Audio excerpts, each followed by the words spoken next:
કેમ છો? નમસ્કાર. તો આ મારો બીજો વ્લોગ છે. બીજા વ્લોગમાં આપણે આ દવા છાંટશું. આ કેની દવા છે અને શું કામ કરે હાલો તમને વિડીયોમાં બતાવું. આગળ જોડાયેલા રહેજો વિડીયોમાં. આપણે 2 મહિના આસપાસ માંડવી થઈ ગઈ છે. જોઈ લો અત્યારે માંડવી કેવી છે.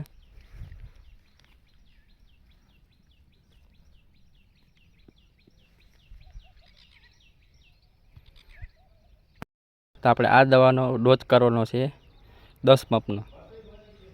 ડોઝ બનાવવા પહેલાં આપણે આમાં લઈ લેવું 500 ગ્રામ જેટલી ખાંડ. જોઈ લો ખાંડ જ છે. ખાંડને પહેલાં પાણીમાં નાખીને ઓગાળી નાખવાની છે. ખાંડ ઓગળી જાય પછી આ એના ભેગી પડીકી આવે છે 2 પડીકી, એને આ ડોલમાં નાખી દેવાની, સરખાઈ મિક્સ કરી નાખવાનું.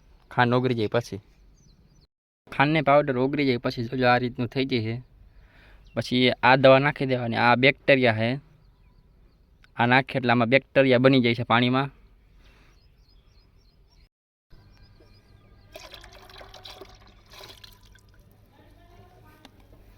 આ નાખી દીધા. હવે એને સરખાઈ મિક્સ કરી દેવાનું છે પાણીમાં. જોઈ લો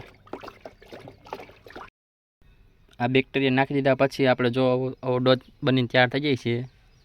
અને આપણે ખાંડ ઓગાળી હતી બેક્ટેરિયાનો ખોરાક છે અને આનાથી બેક્ટેરિયા બને છે. અને આને માંડવીમાં હવે છાંટી દેવાનું છે. ડોઝ બની જાય પછી અડધી કલાક રાખી દેવાનું. આપણે અડધી કલાક રાખી દીધી છે. હવે છાંટવાનું ચાલુ કરી દેવાનું. તો આપણે પંપ ભરીને આવી ગયા છે માંડવીમાં બેક્ટેરિયા છાંટવા. ને આ બેક્ટેરિયા જમીનમાં રહે છે અને માંડવીના છોડમાં જે ફૂગ આવી હોય એનો નાશ કરે છે માંડવીમાં.